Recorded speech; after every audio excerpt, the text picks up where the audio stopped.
My name is Tethlwyn Penry. I'm a solitary pagan witch. I'm an author and the founder of the Wolf and Howl Press. And if I seem to be leaning forward a little bit at the moment, it's Homer is down here and he's making a fuss at me. And he doesn't usually come out when we're filming, but he is today. Anyway, little chat today is about, can we accidentally hex somebody? I wish you could see Homer, he's lovely. Can we accidentally hex somebody? It's a question I'm asked several times a month probably. Can it be done accidentally, or do I have to make my mind up and form the intention to do it? Well, that was Homer too. Oh, they're off. Sorry about this. Audrey, what are you doing?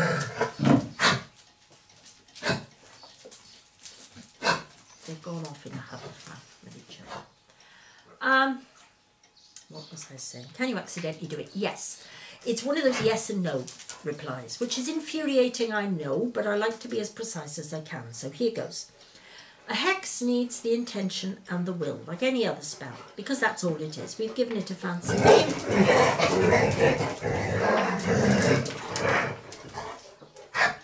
Oh, they're all very excitable today. We've given it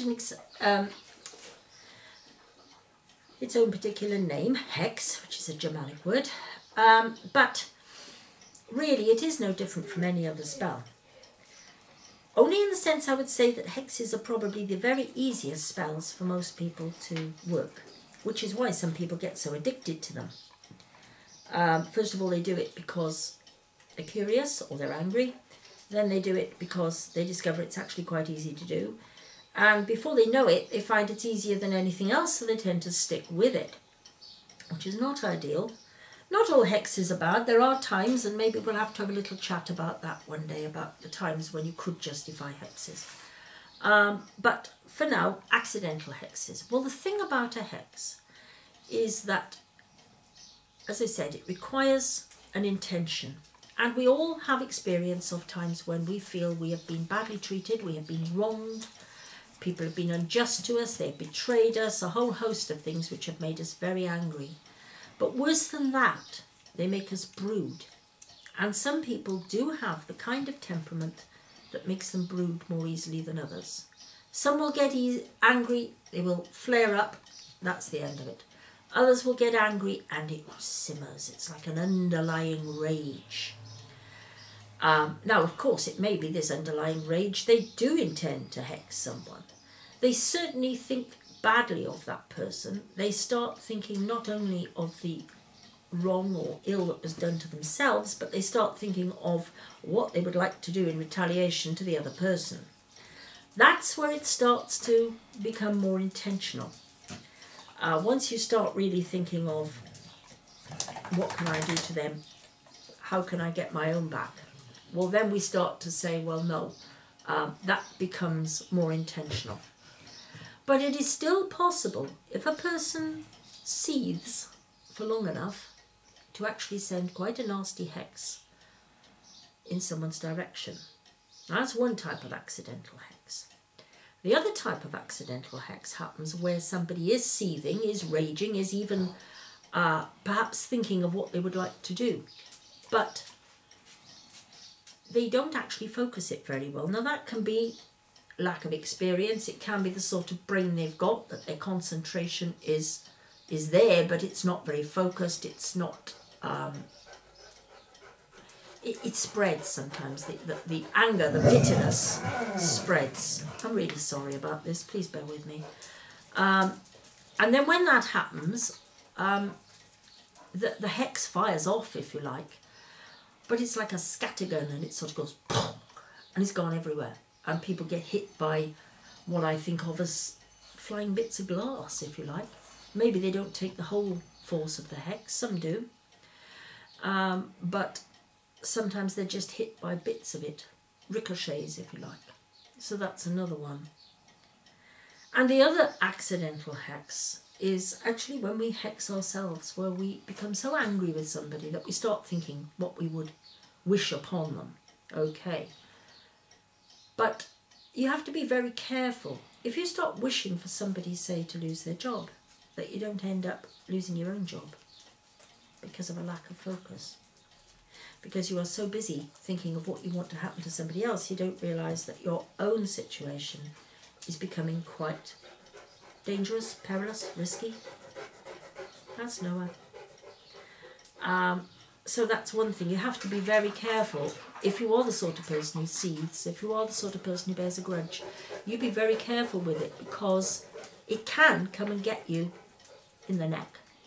Now some people say, oh, this is the law of threefold return. Well, not necessarily. Sometimes it's cause and effect. If you're so busy planning what you would like to have happen to somebody else, you often don't pay attention to what's going on around you. You don't see the dangers creeping up on you. You don't see the risks of your own activities, your own lack of attention to your current life. So these are things you have to think about.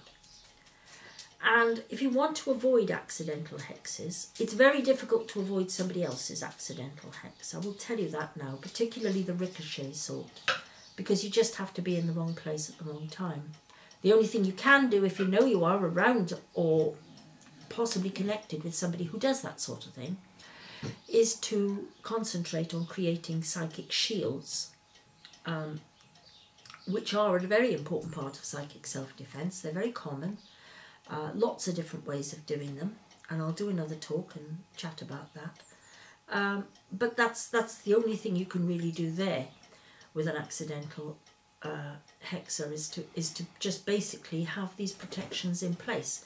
And frankly, it's no way to live. I think if you've got somebody like that in your life, you would do well to either try and persuade them to change or to say goodbye to it, because it's not going to do you a lot of good in the long term.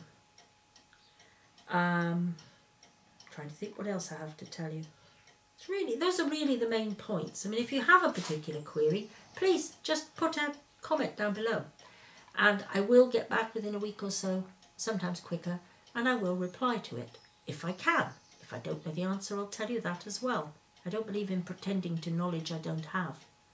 Nobody has all the answers, and you should always be very, very wary of anyone who pretends that they do. But having said all that, hexes are not that common. Most hexes are not that powerful. All powerful magicians and wizards, or whatever you want to think of them as, they do not spend their time working out how to hex other people because they've pinched their parking space. If you're that powerful, you have better things to do, and hopefully you will have trained yourself to control your impulses. And if people start telling you, I have marvellous power, I can do this, I can do that, well, you be very wary of them as well, because often it's a load of nonsense. It's a load of bragging. Bragging has been with us since ancient times, and it's not going to go away anytime soon. So, be wary of that. Don't be intimidated by it, because people will often pretend to have power they don't have, simply to intimidate you, simply to make you do what they want, for fear of their reaction if you don't. Anyway, it's all food for thought. I hope you've enjoyed it. Thank you ever so much for listening. Goodbye.